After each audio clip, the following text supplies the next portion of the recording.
নমস্কার সবাইকে। আজকে নতুন একটা পার্ট শুরু হচ্ছে। এই যে অযোধ্যার পথে, এটা হচ্ছে রামপথ এই পথটার নাম।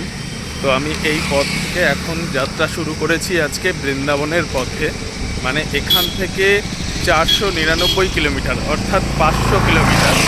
তো যারা যারা ভিডিও দেখছেন অবশ্যই সাবস্ক্রাইব করে বেল আইকন টিপে সাথে থাকুন, একটা লাইক দিয়ে যাবেন ভিডিওতে অবশ্যই, আর দেখতে থাকুন এরপরে যাত্রাপথে আর কি কি হয় এবং রাস্তায় কোথা থেকে যাই।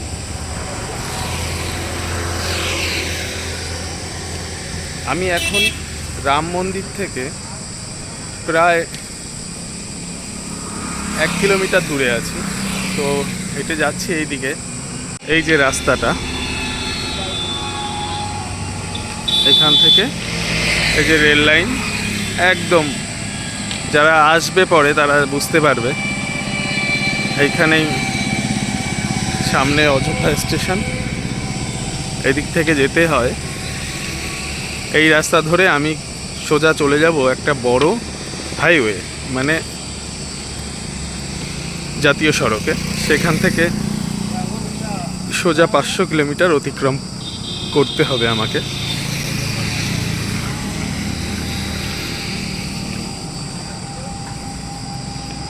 আজকে এখন 11টা মতন বাজে, আমি বেরোলাম দুপুর 11টা। বড় জোর 4-5 কিলোমিটার গেলে আমি হাইওয়েটা পাবো। সেখানে গিয়ে কোনো বিশ্রামাগারে বিশ্রাম করার ব্যবস্থা হবে। দেখো, ওখান থেকে 500 মিটার মতন আসলাম। আসার পরে এই যে পাবন নগরী অযোধ্যা আগমন হেতু আপকা ধন্যবাদ। তো এই যে জায়গাটা, এখান থেকে এখন সোজা আমাকে এই রাস্তা ধরেই চলে যেতে হবে। উপর থেকে যত সম্ভব মেট্রোর কাজ চলছে। এখন এখান থেকে আরও কিছুটা গিয়ে আমি একটা জাতীয় সড়কে উঠব। তো জায়গাটা একটু দেখানোর জন্যই, মানে আমি এই যে অযোধ্যা থেকে, মানে অযোধ্যা ধাম যে জন্মভূমি স্থান, সেখান থেকে বেরিয়ে পড়লাম।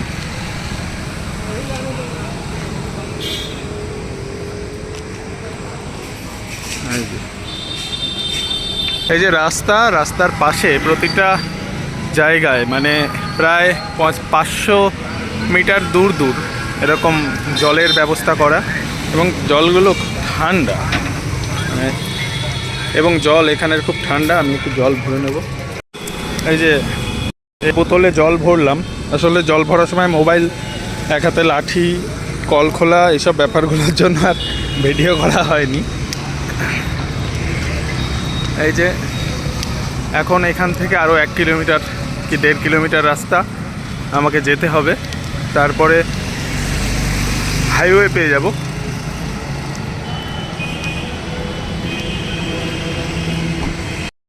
একজন বলল যে হাইওয়ে পেয়ে যাবেন 1.5-2 কিলোমিটারের মাথায়, কিন্তু তা না, প্রায় 2 কিলোমিটারের বেশি চলে এসেছি, কিন্তু কোনো হাইওয়ে নেই। এই যে দেখো, এই যে এখনও অনেক দূর পূর্ণি সবজি মান্ডি এইদিকে। তো এখান থেকে আরও 2-3 কিলোমিটার গেলে আমি হাইওয়ে পাবো।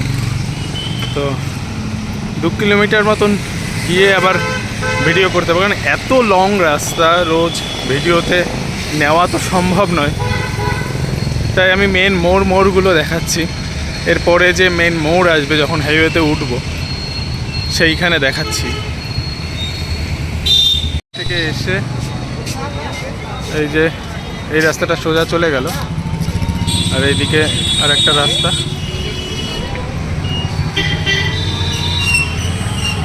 এরকম রাস্তা দিয়ে এখন আবার বাঁদিকে যেতে হচ্ছে এখান থেকে হাইওয়ে পাওয়ার জন্য।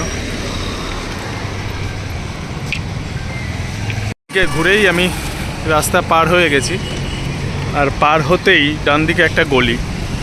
এই গলিটা হলো শর্টকাট, মানে এইখান থেকে গেলে আমার অনেকটা রাস্তা কমে যাবে একদম গলি দিয়ে।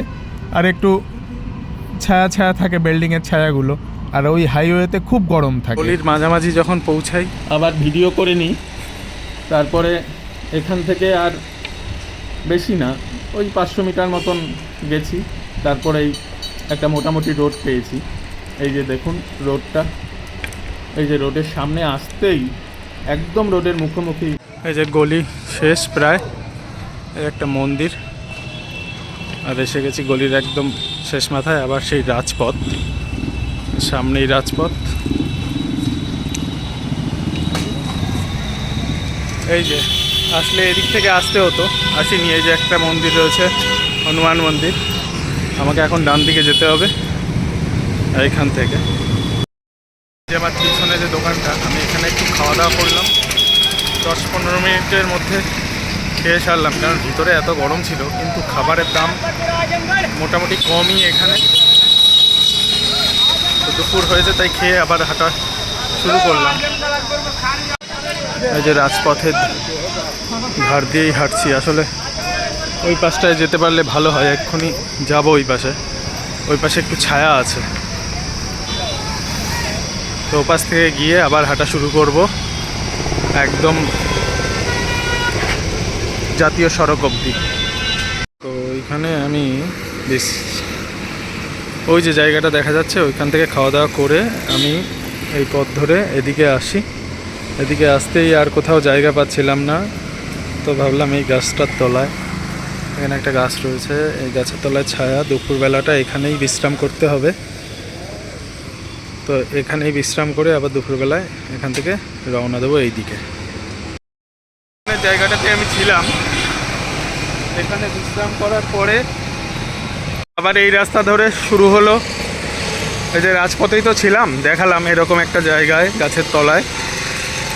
4টে বাজে, এখন আবার শুরু হলো আজকের যাত্রা।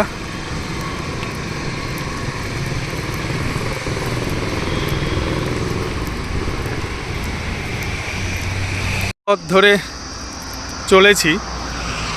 এই যে জায়গাটা দেখতে পাচ্ছেন, কত সুন্দর সাজিয়েছে উপরে এরকম সুন্দর করে, যাতে রাস্তা থেকে আবার এই যে পায়ে হাঁটা পথটা কিন্তু নিচ থেকে। আমি একটু ওইখান থেকে দেখাই। এই যে নিচে যত পায়ে হাঁটার পথ সবাই নিচ দিয়ে যাবে সেই ব্যবস্থা, উপর দিয়ে বড় গাড়ি যাবে। মাঝখানে এরকম রাস্তা, মাঝখানে এরকমভাবে করে রাখা। যদি কারোর রাস্তায় গাড়ির জন্য দাঁড়াতে হয়, তাহলে সে এরকম জায়গায় দাঁড়াবে, এই রাস্তা দিয়ে হেঁটে যাবে। আর একটুখানি গেলেই জাতীয় সড়ক। আমি জাতীয় সড়কের আগেই বিশ্রাম নিয়েছিলাম। আমার যেখানে সুবিধাজনক মনে হয় আমি সেখানেই দাঁড়িয়ে যাই বিশ্রামের জন্য। যাই হোক, জাতীয় সড়ক থেকে দেখানো শুরু করি এবার। একদম হাইওয়ের কাছে রামপথ ছেড়ে দিতে হবে এবার। এই যে দেখছেন কি সুন্দর করে গেট করা।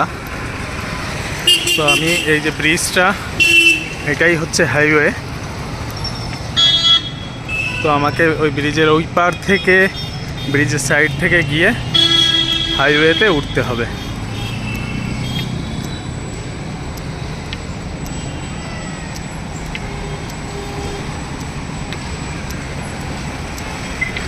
ওই যে ওই পার থেকে ব্রিজের তলায় চলে এসেছি। এই ব্রিজের সোজা এখন চলে যাব, গিয়ে এই যে রাস্তায় উঠে এসেছি। জাতীয় সড়ক, এটা 27 নম্বর জাতীয় সড়ক। এইখান থেকে এখন বিকালবেলা আরও কিছুটা পথ চলে যাব আজকে। হাঁটতে হাঁটতে আরও 2 কিলোমিটার চলে আসি। গ্রামের মধ্যে থেকে জাতীয় সড়ক গেছে। এই যে রাস্তা ভালো করেই দেখা যাচ্ছে। আমি কিছুটা দূর দূর গিয়েই এরকম ভিডিও করছি। লং রুট অনেক, প্রতিদিন প্রায় 30 থেকে 35 কিলোমিটার তো বটেই আমার হাঁটা পড়ে যায়।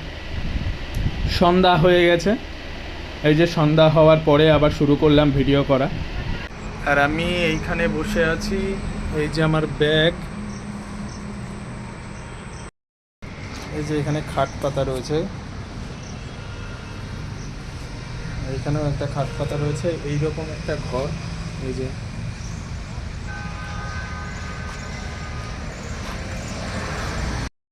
এখন 10-15 মিনিট এখানে একটু বিশ্রাম করব, তারপরে আবার 4-5 কিলোমিটার যা পারি আজকের মতন হেঁটে আজকের পথ চলা বন্ধ হয়ে যাবে। দেখা যাক কোথায় থাকা যায়। সন্ধ্যাও অনেক হয়ে গেছে, বিশ্রাম করাও শেষ। এই যে জায়গাটায় বিশ্রাম করলাম, অন্ধকার বলে দেখা যাচ্ছে না। এই যে হাইওয়ের পাশ থেকেই হেঁটে হেঁটে যাচ্ছি। তো এখন এখান থেকে আর 4 থেকে 5 কিলোমিটার হাঁটার পরে আমি দেখাচ্ছি কোথায় গিয়ে আজকে খাওয়া দাওয়া করি আর কোথায় গিয়ে বিশ্রাম নিই। রাস্তা অন্ধকার হয়ে গেছে একদম, গাড়ির আলো না থাকলে আর কিছুই বোঝা যায় না। এদিকটা একটু জঙ্গল মতন, কিন্তু হাইওয়ে তো সেরকম কোনো ব্যাপার নেই।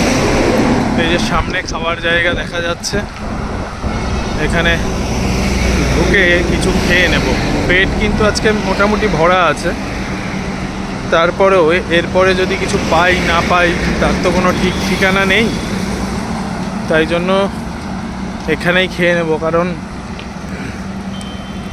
19 নম্বর জাতীয় সড়কে যত খাবারের জায়গা তার থেকে এখানে অনেক কম। এটা হচ্ছে 27 নম্বর জাতীয় সড়ক। আবার দেখে তো হাই ফাই মনে হয়ে গেল, এই যে গ্রিন বালে ধাবা। তো আর এই ধাবায় ঢুকলাম না, এত হাই ফাই পরিস্থিতি আমার নেই। তো আগে নর্মাল কোনো জায়গা পেলে সেখানে খাওয়া দাওয়া করে নেব। এরে অনেকটা দূর এসে এই যে এরকম একটা জায়গা, এরকম একটা দোকান পাই। তো দেখে তো মনে হলো ভালো খাবারের জায়গা, এই যে আছে ও খাবারের জন্য। দেখি কি খাওয়া যায় এখান থেকে। জায়গাটায় আমি ঢুকলাম, আমাকে বলে দিল যে আপনার জন্য এখানে কোনো খাবার নেই, এখানে চিকেন হয়। আপনাকে কিভাবে বলি, আমাদেরও খারাপ লাগছে, আপনি আগে দেখুন। তো আমি বেরিয়ে পড়ি এই যে পথ ধরে। জায়গাটার নাম হচ্ছে ডেমুয়া। এখনও প্রায়, যেহেতু সামনে একটা উঁচু মতন ব্রিজ দেখা যাচ্ছে, তার মানে এই ব্রিজ পার করে গিয়ে কিছু পাওয়া যেতে পারে। রাস্তার ধারে একটা জায়গা থেকে এইগুলো খেলাম, এখানে খাওয়া দাওয়া করলাম। খাওয়া দাওয়া করে তারপরে দেখতে পাই এখানেও একটা ধাবা ছিল এই দিকটায় ওপারে। কিন্তু আমি এখন যে ধাবা বা দোকান বলি, যেখানে খেলাম, রুটি খেলাম আর সবজি ছিল, ছোলা মানে কাবলি ছোলা দিয়ে তরকারি আর ডাল। বেশ ভালো খাবার, খুব কম পয়সায় জুটে গেছে। এখন আজকে থাকার ব্যবস্থা, তো চলো কোথায় থাকি দেখা যাক। খাওয়া দাওয়া তো হয়ে গেছে, এখন যা বুঝলাম তাতে ওই যে দূরে টোল দেখা যাচ্ছে, ওই টোল পার করতে হবে আমাকে, তারপরে থাকার ব্যবস্থা। মানে খাওয়ার পরেও 1-1.5 কিলোমিটার আমাকে হেঁটে গিয়ে তারপরে কোথাও থাকার ব্যবস্থা করতে হবে। কারণ এই রাস্তাগুলোর ধাবাগুলো আবার অন্য রকম। এখানে ওই যে 19 নম্বর ধাবার মতন খাটিয়াঠা বা অন্যান্য কিছু এগুলো নেই, থাকার ব্যবস্থা সেইভাবে হয় না। তো সেই জন্য নিজেকে নিজের মতন করে ব্যবস্থা করে নিতে হয়। এখন দেখা যাক আগে গিয়ে কি হচ্ছে। ওই দিকটা টোল ছিল, মানে এই যে রাস্তাটা, আর আমি এখন চলে এসেছি এইখানে। এই যে এবড়ো খেবড়ো 2-3টে টুল রয়েছে, তার মধ্যে বিছানা করে ঘুমিয়ে পড়তে হবে। এই জায়গাটায় থাকার ব্যবস্থা করব। মশারি টশারি আমি টানিয়ে নেব, বিছানা করে নেব। কিন্তু যারা যারা আমার ভিডিও এই পর্যন্ত দেখেছেন তাদেরকে অসংখ্য ধন্যবাদ জানিয়ে দিচ্ছি। আর এই পর্যন্তই ভিডিওটা শেষ করে দিচ্ছি। ভালো থাকবেন, আর চ্যানেলটা সাবস্ক্রাইব করতে ভুলবেন না। লাইক কমেন্ট অবশ্যই করবেন। জয় সুকহরি, রাধে রাধে, হরে কৃষ্ণ। সবাই সুস্থ থাকুন, ভালো থাকুন, ভগবানের কাছে এই কামনা করি।